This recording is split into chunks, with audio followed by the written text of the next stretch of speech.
welcome to Casa de Maggie. I thought I'd kill some time doing what I do best. I sort of forgot you were coming over, or I would have cleaned up. Oh well, you're probably wondering what we've got jammed into this issue. First, we went up to Electronic Arts in Vancouver to see how SSX Tricky was coming along. After watching this segment, be sure and check out the demo in the vault. Then we asked the producer of Hot Shots Golf to show us what it takes to make a US version of a Japanese game. If you ever wanted to be a musician but you're lacking in talent, then the PlayStation 2 could be your instrument of choice. So killer, dude. Check out our segment on frequency and maybe you can develop those musical chops you never knew you had. And for those die-hard RPG fans, the development team at Square gave us a sneak peek at Final Fantasy X. Well, I've got a few more demos to try in the vault, so I hope you don't mind letting yourselves out. Happy gaming, and I'll see you next issue.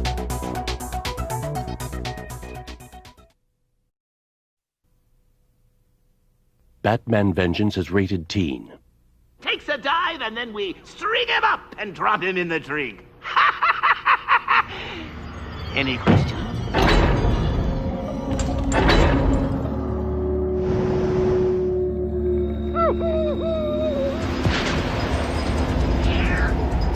In a city on the brink of chaos, where one evil falls, vengeance shall rise.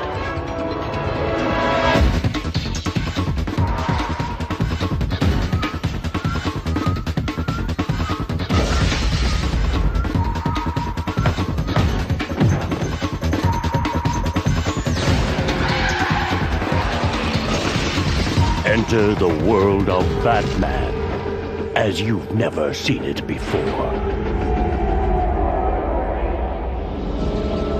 Hope is death.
I chose to play the game. It didn't choose me. Sure, things weren't always easy. Friends, fighting, school, drugs. But the game taught me the fundamentals of life. Honesty, teamwork, trust. I knew drugs, even weed, would get in the way.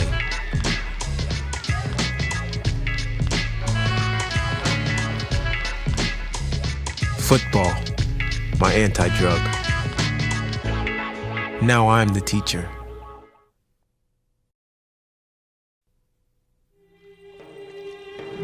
Simply put, the Final Fantasy series has been the most successful and innovative in video game history. The games have captured fans by always staying on the cutting edge of technology and storytelling. Final Fantasy X is no exception. As usual, the game has a completely new storyline and a new combat system. Recently, we went to Japan and talked to the team at Squaresoft to find out how they're keeping the series fresh.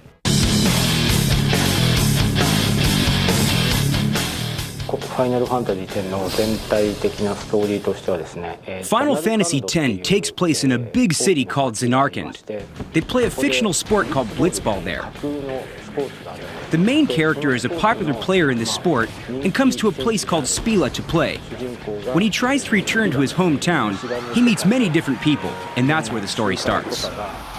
In order to shock and surprise the players the way I did in Final Fantasy VII and VIII, we had to keep including new elements in the game that nobody thought of before. In Final Fantasy X, we could add the voiceovers for the characters and show the facial expressions very well. Because of that, I kept the overall story very simple.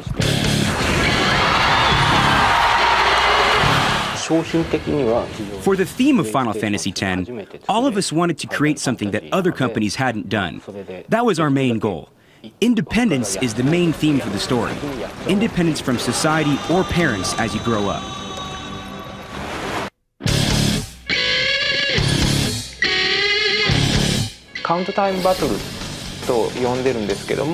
This time we're introducing the count time battle system instead of using active time battle, which we used in the previous games.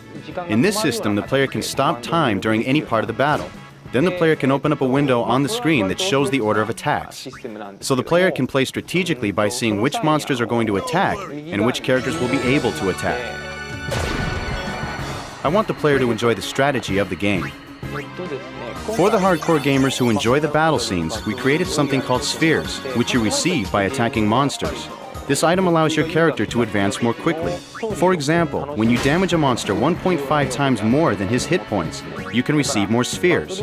This way the game maniac can be satisfied by rewarding them with faster going characters. Go with the flow.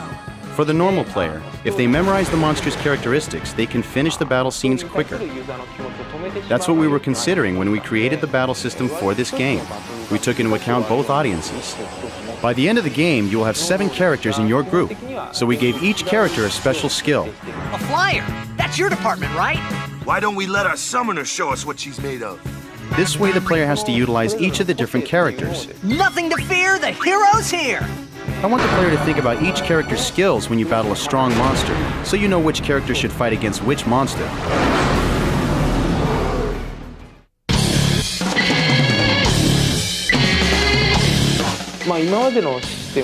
In previous Final Fantasy games, when you would summon a monster, they gave one special attack and then left. So they were usually like magic attacks. But this time when you summon a monster, they stick around and fight alongside you.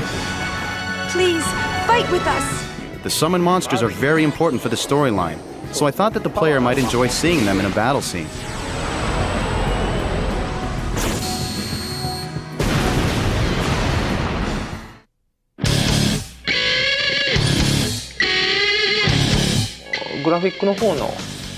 The graphics and designs are much better this time, so the game has a greater impact. A new element that we introduced is an event scene. You will usually see these when you are fighting with a boss.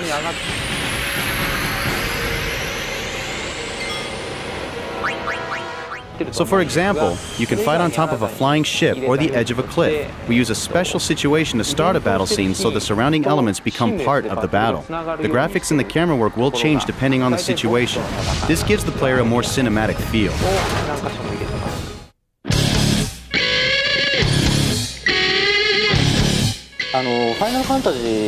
In the Final Fantasy series, we don't limit ourselves to just orchestral music or rock or jazz. We use any kind of music that we think is interesting. We use an orchestra and a chorus, as we have in the previous Final Fantasy games.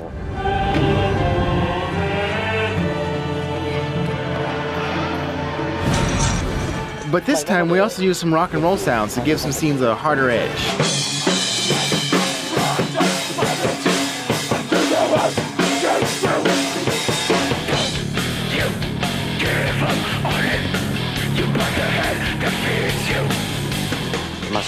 There's a song in Final Fantasy X sung by a folk singer named Riki. She lives on an island south of Japan called Amami. We asked her to sing the main theme song in Final Fantasy X.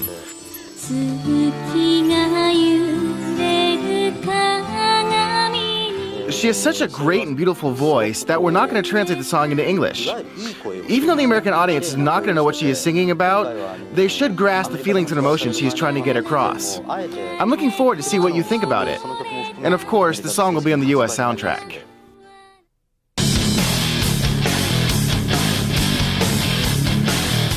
Right after finishing up production of Final Fantasy VIII, we had a meeting to discuss adding voiceovers to match the beautiful images we could create. Hey, not this way! Look. And now that we have the PS2 and DVD quality, we have a lot more room to store things, so that everything, including the graphics and sound, can be better. We called it sin. The most surprising thing that I experienced in LA when we were recording the voiceovers was that all the actors came to the studio in the morning without any information, and they started right off the bat. And they performed perfectly. In Japan, we requested that all the actors in a scene be in the studio at the same time. But in LA, we recorded each character separately. I was worried how it might work out in the beginning, but it worked out great.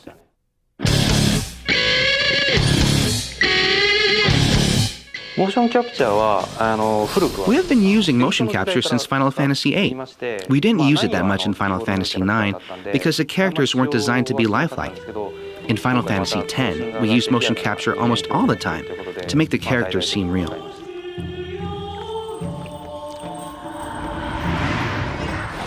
Now that we have the power of the PS2, we were able to have better definition in the battle scenes, with smoother movement and facial expressions for the characters. I really appreciate that we could show these details. Also, we can transition between real-time and full-motion video smoothly now, which makes me really happy.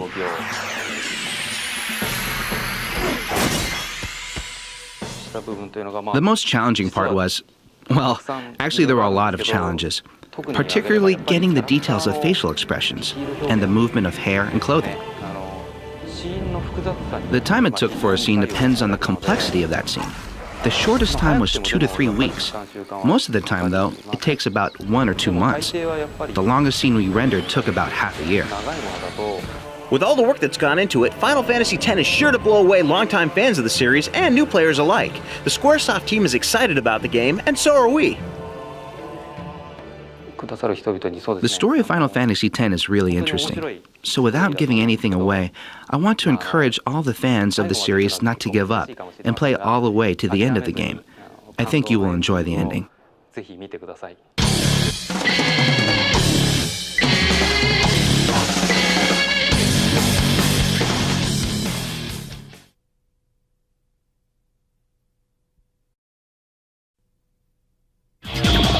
Have you ever dreamed of being a rock star, performing killer songs to the roar of a crowd?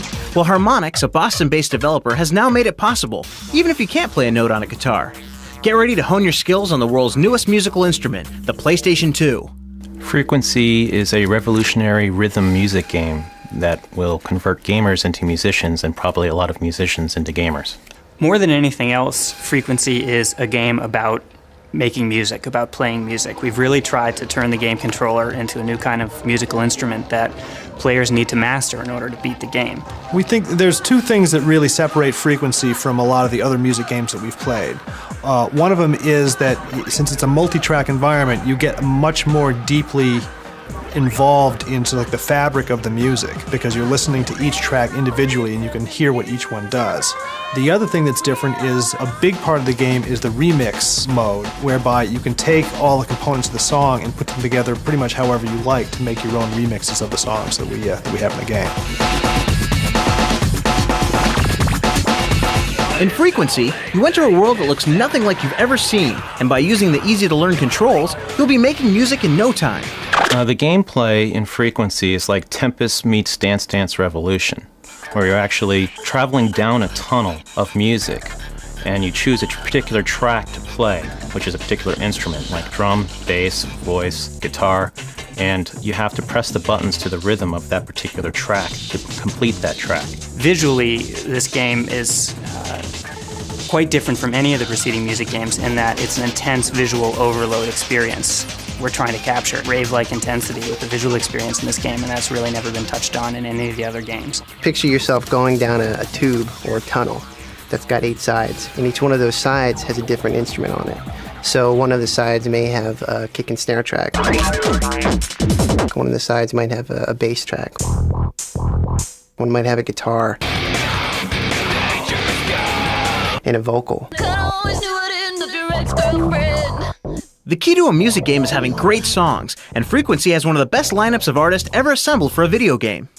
In terms of the music, instead of just using kind of backdrop video game music, we've actually gone out and licensed a bunch of great kick-ass music from some fantastic bands, and so the music that you're playing in this game is real music by top bands that you've heard on the radio, and not just what people normally think of as video game music.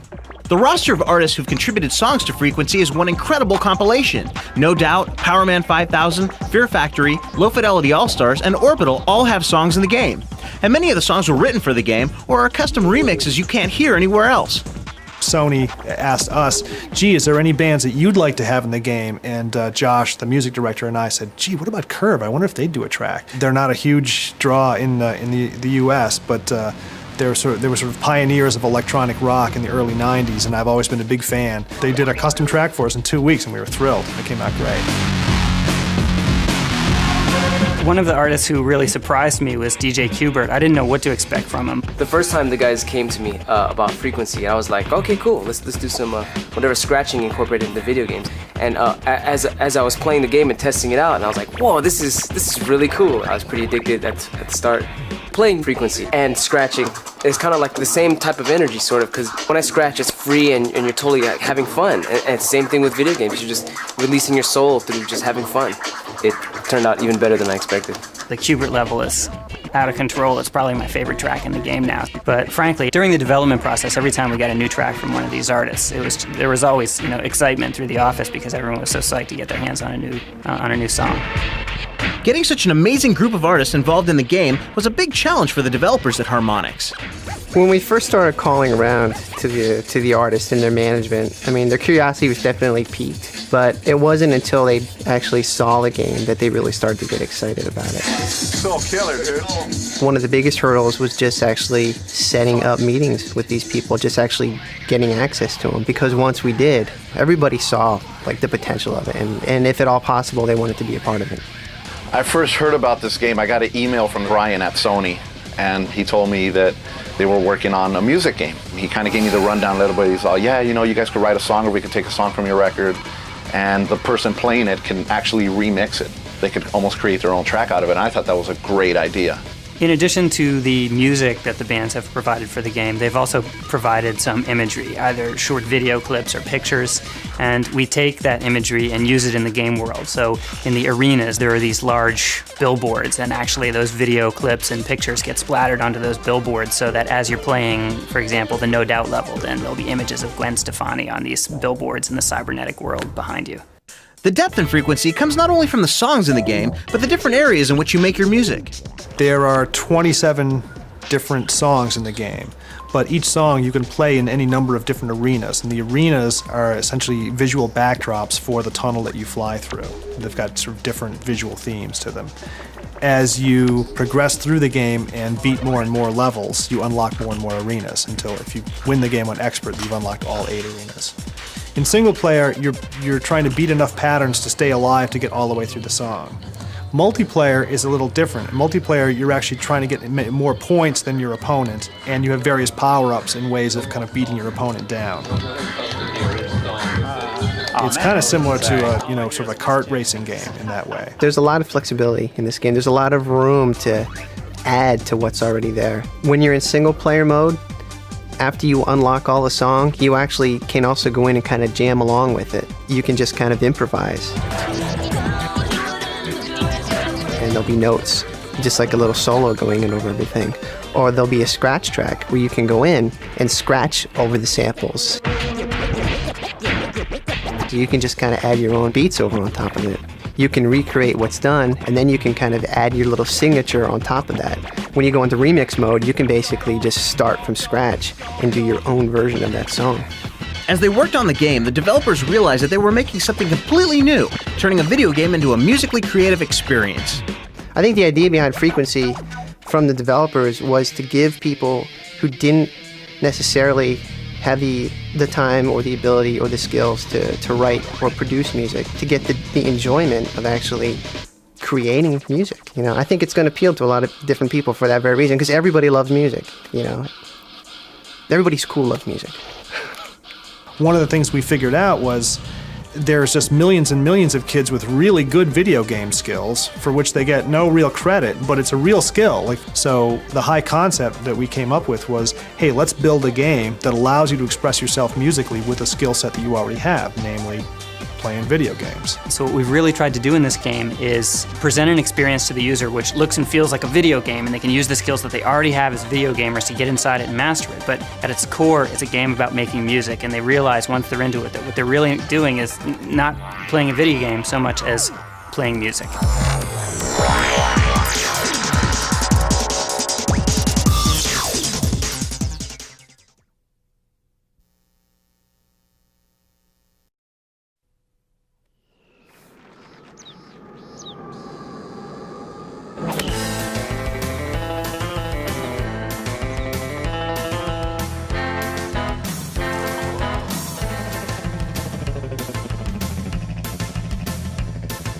Japan is the capital of the video game world, and many of our favorite games originate there. We wondered how a game makes the transition from Japan to North America, so we talked to Santa Monica Studios producer Taku Umasaki about the process of bringing Japan's most popular golf game to the US. Hot Shots Golf is originally made with the Japanese market in mind. It's a huge game in Japan. Therefore, it has the art style and the characters and everything on the game is very Japanese. So we realized that we had to do a lot to it to bring it over to the States. In addition to translating the text and voices, we have to come up with different art style for the characters. In Japan, the game has an art style that borrows heavily from Japanese animation called anime. Up till now, there have been lots of golfing games with realistic characters, and there are still such games. But that felt too much like a golfing simulator instead of a game. That may be fine for people who actually play golf, but gamers who have never golfed were finding it incredibly hard to enjoy. So for a game style that would be fun no matter who was playing it, we went for anime-style characters, not realistic. During Hot Shots Golf 2, we did a survey using the Japanese version, and we realized that the US audience is really not familiar with that art style. And we decided to come up with our own characters and replace the Japanese characters so it would appeal to a wider audience. We're going to do the same thing with Hot Shots Golf 3, and right now we're in the course of coming up with new wacky characters for the US market.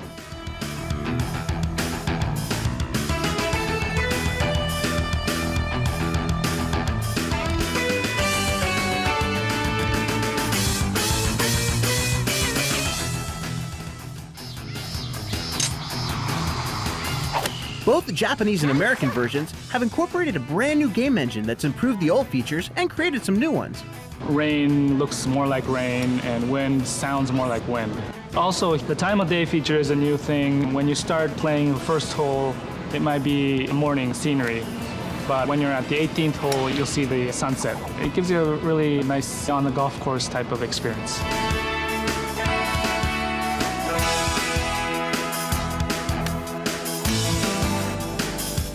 It seems like there's an incredible amount of work that goes into bringing a Japanese game to the US. We wondered if Hot Shots was a typical localization.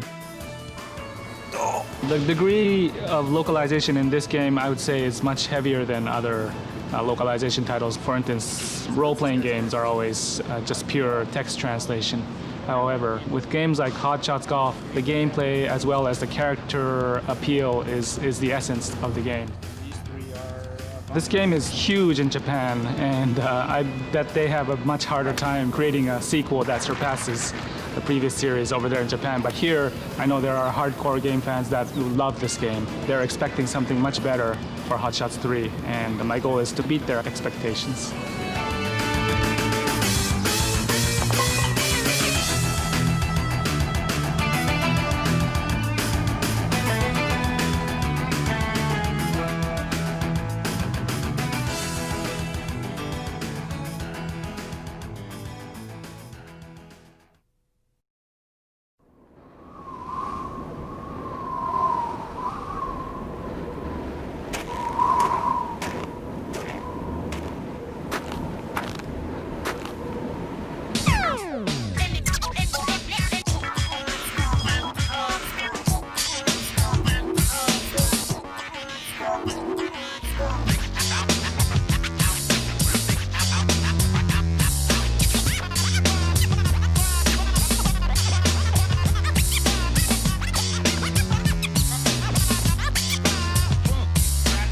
After almost a full year of playing SSX, we felt that we were ready to hit the slopes ourselves and put what we learned in the game to good use.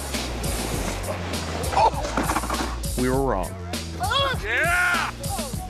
While nursing our bruises, we were glad to hear that the folks at EA Canada had spent that year working on SSX Tricky. SSX Tricky is the world of SSX a year later. The world circuit is back on this year. We have 6 of the original riders coming back and 6 new riders joining the season as well. We've got 2 new venue locations, and all last year's stops on the tour are back as well. Over the course of the year, you can expect normal mountain or real mountain would have some considerable changes. We tried to reflect the same kind of thing in our courses, but we also did a lot of deliberate work to try and make them a lot more fun and really enhance the show-off aspect of the game as well. Give the player a lot of opportunity to pull more tricks. Garibaldi is a dramatic run. Well, we couldn't wait to get our hands on the game, so the first thing we checked out was the new tracks. Garibaldi is a new first course. One of the things that we discovered with last year's game was that we wanted a much more forgiving first track. Large air, big drops, very fast speeds, with very wide bank turns and that. So it gives a much more compelling first experience for people to kind of get their bearings on the track. We tried to make it easy enough for the first-time user, and yet we kept hidden shortcuts and certain elements that are very effective for the experienced user as well. We have a huge drop right off the bat. It's about 300 or so meters free fall. So yeah, it's a great new track. Not only are there new courses to explore, but a whole new crew of riders to choose from. Out of the 6 new characters we've got, Simon is probably one of my favorites. Last year I felt we had a lot of pretty mainstream sort of characters. This guy brings a real element of danger or unpredictability to the mix, which is something that we're really happy with. This is the stop! Ooh, Simon says, big hairy freaking deal. Look I am the man! Luther Dwayne is a good old boy, and he thinks he's quite the competitor. You look like you need protection, you namby-pamby, scissor freak, jumping boot, wimp. His sheer size is the thing you need to look out for there, as well as his attitude. You want rough? I'll give you rough. And you really just try and make sure that your biggest visual cues are going to come across, particularly from your rear view, which is the gameplay view for the most part. So looking at a character's butt down a hill all the time, it better look good. So I guess Luther Dwayne is probably a good example of that. He's got quite a sizable crack showing in the game. One of my favorite new characters is a character that's been described as kind of dorky cool. His name's Eddie Wachowski. He's got a red afro. Upon physical first impressions, you're kind of going, what a dork. After you kind of get a little bit of a sense of his dialogue and his delivery and things like this, he's not so bad. He's just got his own style, his own thing going on. Eddie's voiced by David Arquette. You're not really picking me, are you? Just kidding! And that was a huge contributor to the overall sense of Eddie the character. That felt worse than it looked. Besides David Arquette, other celebrities that were involved in the game included Lucy Liu. This is gonna be very interesting. Billy Zane. May Buddha wax your way to victory. Oliver Platt. Luther is in the house! and Macy Gray. Ooh, look at them shoes. Where you get them shoes? The surprising thing for me personally was that a lot of them were familiar with the game and had actually played it quite a bit.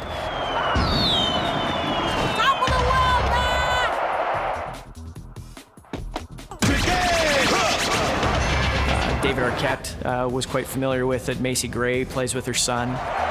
Don't sweat me, look me over, check me out. A lot of them sit in studios and voice over movies that they work on anyway, because all that stuff has to be redone after they shoot it all. So they're used to sitting in a studio and reading scripts and really putting a lot of effort into how they deliver it. So it was pretty neat to see, actually. I got what you need right here, baby. Let's ride. All right, let's go. Yo, what's up with that? The improved character development is not only in the voiceover, but can be seen in the artificial intelligence. We found that in last year's game, the pack separated reasonably quickly, and you didn't really get much of that passing people in the corners because you typically only had one guy off in the distance and maybe one person behind you. So with the 6 riders that are on the field, we worked out a much more tight racing environment. The second aspect of it that I'm really quite excited about has to do with the aggression AI. Last year we had a little bit of random probability of other riders getting a little physical with you. This year we've created a real dynamic environment to that. So they react to you based on your pre-established relationship with them as friends, enemies, and neutrals. With no friends in the lineup, you better be careful out there today. These characters know each other. There's animosity in some cases. There's alliances in other cases. You push your friends around, they're going to ask you what's going on. They're going to talk to you. I thought we were friends. You push your enemy around, and that guy's going to come after you. He's going to kick your butt down the hill. Each one of them has a tolerance and an aggression value. The tolerance has to do with how many times you hit them before they react. There's 3 levels of reaction. One is a verbal response, the second is a little bit of a physical and verbal response, and the third level is a seek and destroy response. It's playing awesome. We're just in love with it. Sound and music can really make the video game experience immersive. In SSX Tricky, they've taken it a step further. EA Sports a couple of years ago built a bunch of software that we use in-house, which enables us to take music and make it change depending on events driven from the game. When we get the songs for the game, we go, actually what we could really use is your multi-tracks, and we remix the multi-tracks to give us a couple different levels of intensity on the song. So the high level would be like the standard tune that you're hearing, but if you're boarding really bad, you might take out like a guitar riff or take the bass out, so it's just like drums. And so the software actually changes this all up like on the fly. So this interactive music software that we have is this like state of the art. I mean, it's changing the music every bar depending on how well you're doing. The interactive music is definitely cool, but what really makes you feel that you were in the game and not just playing it is the fact that the audio is in 4-channel surround sound. We spent a lot of time this year kind of sorting out how to do DTS surround. So what it does to the sound is you've got boarders coming in from behind you. They'll start talking at you and you can hear them coming up on your back, or if you hit something, it'll fly by you and it sounds like it's going by in full theater style sound. Once you start listening to DTS digital, it's really hard to go back to stereo because it sounds so good. It's really immersive, and it's like you're in the middle of the game.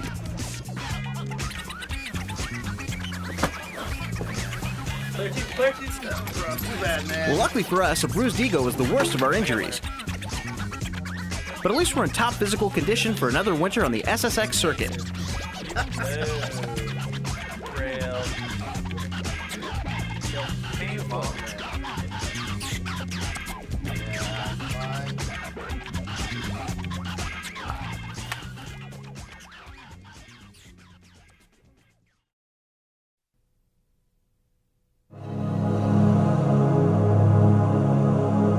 Well, rumors are true. This whole acting thing and getting your own TV show, this is merely to supply me with the money for my video game Jones.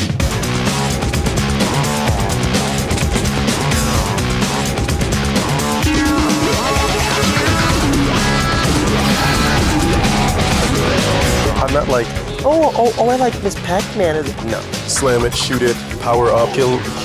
Twisted Metal Black kicks all kinds of butt. Dark Angel, dope. Motor Mayhem, Unreal Tournament. I would love to be, like 7 foot tall. I'm able to turn invisible with a cloaking device. I've got guns and a shotgun or something on my arm. That'd be dope. NBA Street, that is my game right now.